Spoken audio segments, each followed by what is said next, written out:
Oi, pessoal, aqui quem fala é Gabriela, professora de Geografia. O conteúdo de hoje é sobre geomorfologia, ou seja, o estudo da forma da Terra. Nessa aula, a gente vai falar sobre a formação do relevo. Então, para isso, a gente vai ver o que é relevo. O relevo são as formas físicas que moldam a parte externa da crosta terrestre. E esse relevo ele é condicionado por dois fatores, os agentes internos, ou endógenos, e os agentes externos, ou exógenos. Esses são os agentes que moldam o relevo.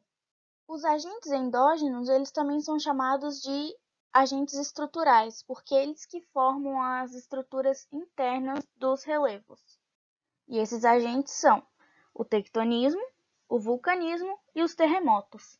Vamos falar então do primeiro agente endógeno, que é o tectonismo. Tectonismo vem de placas tectônicas. Então vamos lembrar o que são placas tectônicas. Placas tectônicas são blocos rochosos que compõem a crosta terrestre. E esses blocos eles estão numa coisa que a gente chama de princípio de isostasia, que é eles estão em equilíbrio em cima do magma. É como se eles estivessem boiando em cima do magma. Então, tudo que acontece no magma abaixo desses blocos tem um efeito neles. E como a gente já viu, esse magma não está parado. O que acontece com ele são células de convecção. E relembrando que as células de convecção funcionam da seguinte forma. O magma que está na parte superior do manto, ele é mais frio, então ele fica mais denso e acaba descendo, enquanto o magma que está na parte inferior do manto, ele é mais quente, ele é menos denso e ele acaba subindo. Nisso são criados ciclos de aquecimento e resfriamento do magma, que a gente chama de células de convecção. E são justamente essas células de convecção que causam os movimentos das placas tectônicas. E esse movimento, depois de milhares e milhões de anos, pode vir a formar o relevo.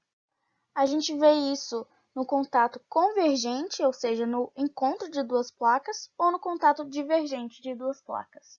Nos dois casos, a gente tem a orogênese, que é o movimento horizontal das placas tectônicas. Caso a orogênese aconteça por causa do movimento de convergência das placas, a gente tem o surgimento de dobramentos e cordilheiras. Se a orogênese for por divergência de placas, a gente tem a formação de dorsais, que são cordilheiras submarinas, como a dorsal mesoatlântica. O segundo agente endógeno que a gente vai ver é o vulcanismo, que são todos os fenômenos relacionados a vulcões. Esses que são encontrados em pontos de contato entre placas tectônicas ou hotspots. No primeiro caso, é quando duas placas no movimento convergente, uma delas soergue e a outra afunda, pressionando o magma que tem ali. Quando o magma é pressionado dessa forma, ele tende a sair para a superfície, criando então os vulcões. Já os hotspots, ou pontos quentes, são os locais que a gente acha embaixo da Terra bolsões de magma que também pressionam para sair e criam vulcões por onde passam. E os vulcões são agentes formadores do relevo tanto pelo modo em que são criados quanto o que acontece depois da criação. Isso porque os vulcões eles funcionam como tubos ou canais que ligam o magma do interior da Terra até a superfície. Já na superfície da Terra, a gente chama esse magma de lava, e essa lava tende a se solidificar por causa da temperatura e pressão muito menores do que estava antes no interior da Terra. E a solidificação dessa lava também forma relevos. O terceiro agente endógeno que a gente tem são os terremotos, que são o alívio de tensão geológica, ou seja, todo movimento entre placas ou acomodação das placas gera um terremoto. E esses terremotos eles são sentidos em toda a crosta terrestre, mas principalmente perto de pontos de contato entre placas tectônicas. E eles são agentes endógenos de modo que quase sempre, quando tem um alívio da tensão geológica, são criadas falhas. E essas falhas dentro das placas, elas formam como meios onde o magma pode expelir. Vamos então aos agentes exógenos ou agentes moldadores. São eles o intemperismo e a erosão. Intemperismo é o processo de desintegração e decomposição das rochas na superfície da Terra. Esse processo é ocasionado pelo que nós chamamos de agentes intempéricos. E os que a gente vai ver são a água, o vento e o clima. O primeiro agente intempérico, então, que a gente vai falar é a água. A água causa intemperismo tanto físico quanto químico. O intemperismo físico acontece quando a água cai através da chuva e desgasta o relevo. Isso acontece porque a água, parte dela é retida no solo, então é infiltrada, e a outra parte escoa. E quando isso acontece, ela arrasta partículas e transporta sedimentos. Isso acontece principalmente em áreas sem vegetação ou com pouca vegetação, porque a vegetação ela ajuda a infiltrar a água no solo. Então, se não tem a vegetação, a taxa de escoamento é muito maior. E a consequência desse intemperismo é a abertura de ravinas e vossorocas, que são falhas no relevo. Já o intemperismo químico pode acontecer por dois motivos. O primeiro é a chuva ácida, que é quando a água que tem nas nuvens ela está ligeiramente mais ácida por causa dos gases atmosféricos que ficam presos dentro dessa água. E o outro meio é quando a água cai em uma rocha exposta ou em algum solo exposto e essa água faz ligações com os elementos que estão nessa rocha ou nesse solo. Nos dois casos, o que acontece é a dissolução química desse relevo. Nessa imagem, a gente vê um morro e nele a gente vê como se fossem cortes. Esses cortes são as ravinas, que são as fissuras no relevo. As ravinas, com o tempo, podem virar vossorocas, que é como se fosse um buraco no meio da paisagem. E é isso que essa imagem representa. Antes era tudo da mesma altura, agora já não é mais, porque começou com uma ravina e logo foi formando uma vossoroca pequena e ela foi aumentando de tamanho com o passar do tempo, com o passar do desgaste. Outro agente intempérico que a gente tem é o vento. O vento causa intemperismo físico pelo transporte de partículas. Essas partículas, elas acabam perfurando, entre aspas, as formas de paisagem e os relevos. Outro agente intempérico importantíssimo é o clima. O clima causa intemperismo físico através da mudança de temperatura durante o dia e durante o ano. Porque, durante o dia, quando esquenta, os materiais que compõem as rochas dentro desse relevo, eles expandem, e quando esfria, os materiais contraem.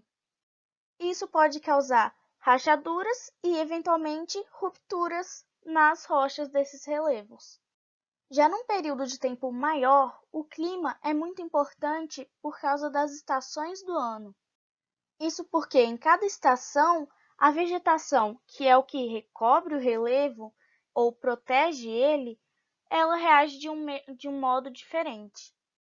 Além disso, o clima regula a distribuição de chuva ao longo do ano, e como a gente já viu, a água também é um agente intempérico. O que a gente viu agora foi um dos agentes externos do relevo, ou agentes modeladores. O outro é a erosão. Então, enquanto o intemperismo é só o processo de desgaste e destruição de rochas na superfície da Terra, a erosão é o conjunto de processos de desgaste, transporte e deposição de sedimentos dessas rochas. Também existem alguns tipos específicos de erosão, que é o que a gente vai ver agora. O primeiro tipo de erosão que a gente tem, então, é a erosão pluvial, que é a erosão causada pela água das chuvas. A gente já viu com o intemperismo que a chuva pode sim desgastar rochas e solos e desagregar partículas. Só que na erosão o que acontece é a chuva pega essas partículas e ela transporta.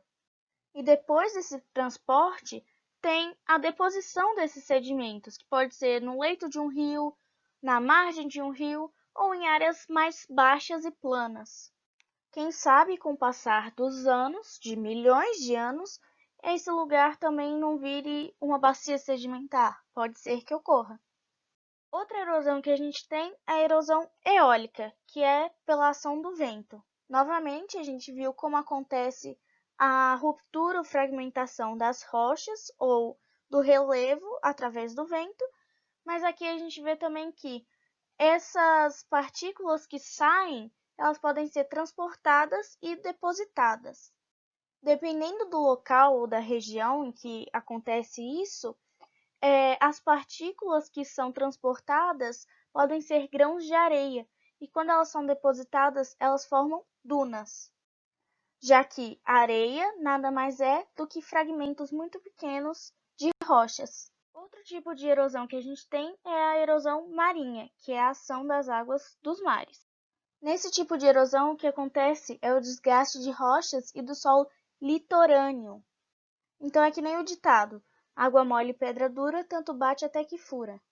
Só que para ser mais geográfico, a gente pode falar água mole e rocha dura, tanto bate até que intemperiza. Depois que acontece a intemperização, esses sedimentos que saíram do solo e das rochas, eles são transportados pela água do mar e depois acontece a deposição deles. E um outro tipo de erosão que a gente tem é a erosão fluvial, que é a erosão causada pelas águas dos rios. Nesse caso, as águas dos rios, elas desgastam as rochas que estão nas suas margens. Quando acontece isso, tem o desprendimento de sedimentos e partículas que são transportadas justamente por esse rio e são depositadas também por esse rio.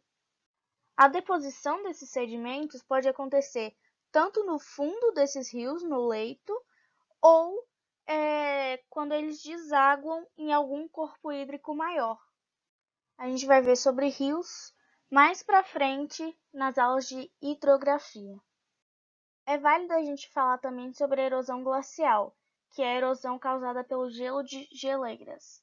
Esse tipo de erosão, ele modela o relevo de forma que, quando o gelo derrete, ele deixa um vale em formato de U, assim como a gente está vendo na imagem ali atrás. Bom, pessoal, essa foi a aula de hoje. Espero que tenham gostado e semana que vem a gente vai ver os tipos de relevo.